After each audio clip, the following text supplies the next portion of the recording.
Capítulo 26. Segurança eterna. Esta é a maior hora da Igreja. Esta é a minha maior hora. Esta é a sua maior hora. Acredite-me, digo-lhe a verdade. Esta é a nossa maior hora. Estamos vivendo na hora da restauração. Há muitos que admitem a existência do batismo no Espírito Santo, mas que nunca foram batizados no Espírito Santo. Alguns pensam que receberam o batismo do Espírito Santo porque falam em línguas, mas isso é tudo que eles têm. Outros pensam que conseguiram porque estão unidos a uma organização ou igreja carismática. Eu nunca estive ligada a qualquer organização, por isso ninguém pode me excluir de seu meio. A única coisa a que estive ligada foi a pequena Igreja Batista de Concórdia, no Missouri. Mas vou lhe dizer uma coisa: quem me respalda é a maior diretoria que uma pessoa pode ter: o Pai, o Filho e o Espírito Santo. Estamos vivendo na maior hora da Igreja. Pela ausência de uma palavra melhor, chamamos o que está acontecendo de movimento carismático, mas é muito mais do que isso. O Senhor está prestes a levar a sua Igreja, e a Igreja que está para ir, quando deixar este velho mundo, partirá como um corpo perfeito. Ela não subirá derrotada. Quando a Igreja, este maravilhoso presente que Deus Pai deu ao seu Filho, subir, ela será uma noiva perfeita. Pensam vocês ainda que por um momento que quando a noiva de Cristo partir, ela subirá como um corpo derrotado?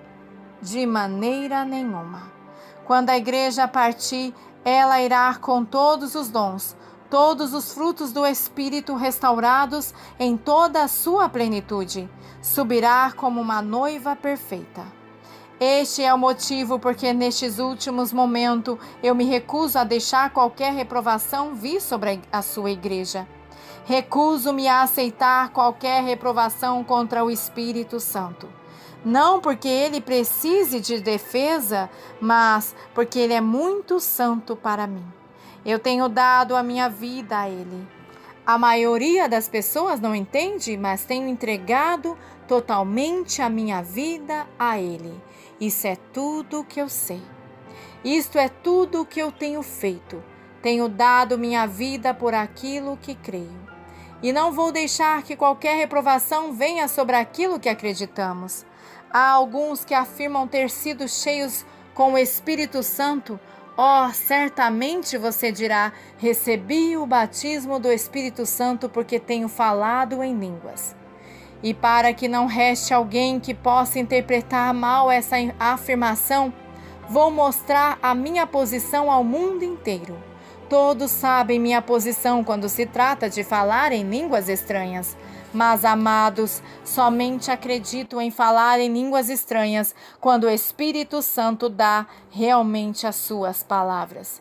E há literalmente milhares de milhares no movimento carismático que nunca chegaram a conhecer a pessoa do Espírito Santo, somente os seus dons. Suas ações falam mais alto do que os seus muitos testemunhos. A palavra de Deus diz: porque todos os que são guiados pelo Espírito de Deus. Você verdadeiramente sabe o que é ser guiado pelo Espírito de Deus? Se alguém está sendo guiado, então esse alguém segue ao que o guia. Você me pergunta: como esses milagres acontecem? Eles acontecem porque eu sigo o Espírito Santo. Ele conduz, ele lidera, eu sigo. Eu morro 1000 vezes antes de subir na plataforma ou no palco, porque sei o quão comum eu sou. Sei que não tenho nada, sou completamente dependente do Espírito Santo. Nele há um lugar para a morte e renúncia. Mas lembre-se disso: Kathryn Kuhlman, não tem nada que Deus não daria a vocês se estiverem dispostos a pagar o preço. Eu não me importo quem você é, não me importo sobre o quão comum você é. Não há nada que eu tenha recebido que Deus não lhe daria também, contanto que pague o preço. Custa muito, mas vale a pena pagar o preço. Custará tudo a você, absolutamente tudo. Há um versículo da Bíblia que poucos entendem, embora milhares de sermões tenham sido pregados a respeito dele. Tome a sua cruz e siga-me. Lembre-se sempre que a cruz é um sinal de morte. Mais de uma pessoa já me disse: minha sogra é a minha cruz. Mais de uma mulher casada já pensou que seu marido é sua cruz, mas aquela cruz em que Jesus morreu foi a sua cruz. Não foi a minha cruz, não foi a sua cruz. Foi a cruz dele. Aquela era a sua cruz. Antes dele ter sido pregado nela, entretanto, alguma coisa aconteceu. Naquelas horas, antes dele entregar o seu espírito, ele olhou para cima e submeteu a sua vontade à vontade do Pai. Quando Jesus esteve na terra, ele era perfeito homem, como se não fosse Deus. Algumas vezes esquecemos isso. Esse é o motivo porque ele ofereceu a si mesmo, antes de tudo, por intermédio do Espírito Santo que havia de ser dado. Ele sabia que tinha de enfrentar Satanás, ele sabia disso e sabia que não poderia fazê-lo sozinho. Ele sabia que ao tomar a forma de carne, ele seria tão humano quanto nós. Ele veio na carne com uma vontade separada da vontade de Deus. Exatamente da mesma maneira que tem uma vontade minha que é separada da vontade de Deus, assim também Jesus tinha uma vontade. E antes de morrer na cruz, ele olhou para cima e submeteu a sua vontade à vontade do Pai. As duas vontades se tornaram uma. Seja feita não a minha vontade, mas a tua vontade. Assim Jesus orou. Se alguém quiser vir após mim, ele disse, tome a sua cruz. Há uma cruz para você, há uma cruz para mim. A maior hora de minha vida foi o momento em que Kathryn Kuhlman morreu. Este foi o maior momento de minha vida. Este é o motivo porque vocês podem falar a respeito de Kathryn Kuhlman e dizer tudo o que quiserem. Posso ler a respeito de Kathryn Kuhlman e tão certo quanto Deus está no seu trono, é como se eu estivesse lendo a respeito de outra pessoa. Ela morreu.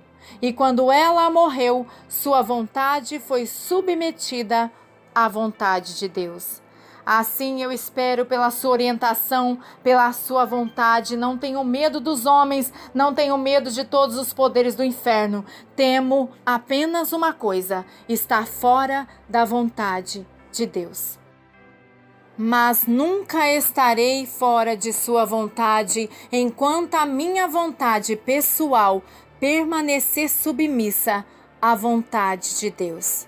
Se você, meu irmão, tiver submetido a sua vontade à de Deus e as duas vontades se tornarem uma e você tomar a sua cruz para segui-lo e você o está seguindo e ele está conduzindo e você tem pagado o preço da morte, amado, você não poderá ficar fora da perfeita vontade de Deus, pois você tem alguém constantemente na posição do grande sumo sacerdote que vive para interceder por você e por mim.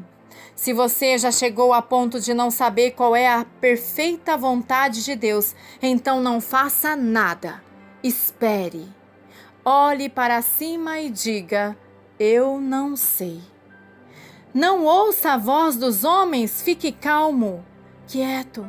Alguns de vocês talvez nunca ficaram quietos o suficiente para ouvi-lo enquanto ele falava. Ele não estava no trovão, não estava no terremoto, ele estava na voz mansa e delicada. O Espírito Santo, que conhece a perfeita vontade do Filho do Deus vivo, faz intercessão por nós, algumas vezes até mesmo orando através de você. O problema é que 99% de nós quer a nossa vontade própria e não a vontade dele. O problema não está em que a maioria dos cristãos não conhecem a vontade de Deus. Ao contrário, está em que se depara frente a frente com a vontade de Deus e recua dizendo: é demasiadamente grande o preço a pagar. Muitos de nós pensamos na vontade de Deus como sendo apenas um êxtase e que está relacionada a uma forte emoção. Acredito no êxtase disso, acredito no emocionalismo disso, mas quando se trata de verdadeiro fundamento disso, quando se trata de você chegar a ponto de amá-lo o suficiente para submeter a sua vontade à vontade dele e querer fazer a sua vontade, então isso dói. Não é fácil morrer. Todo mundo quer viver. E a morte à nossa vontade é a mais dura de experimentar. Acredito na segurança eterna, mas não da maneira que alguns acreditam. Sem medo, encaro o futuro. Não tenho medo do inferno e do poder de Satanás. Eu vou lhe dizer exatamente por quê. Enquanto eu estiver crucificada, o Espírito Santo me defenderá. Não tenho de defender a mim mesma. Quando ouço alguém atrás do púlpito sagrado defendendo a si mesmo, sorrio e entendo que tal indivíduo não está morto. Ele é um morto muito vivo. Enquanto eu permanecer crucificada, enquanto a minha vontade estiver submissa à vontade do Pai e eu estiver em sua perfeita vontade, estarei a salvo, estarei segura. Enquanto eu estiver em sua perfeita vontade, estarei coberta com o sangue de Cristo. Estou protegida com o seu amor. Ele falará por intermédio de meus lábios de barro. Ele pegará este vaso submisso e o usará para a sua glória. Isto é tudo o que ele pede de você. Seja um vaso submisso. Ele governará a sua mente. Ele lhe dará a unção. Ele será o seu defensor e a sua segurança. Amém.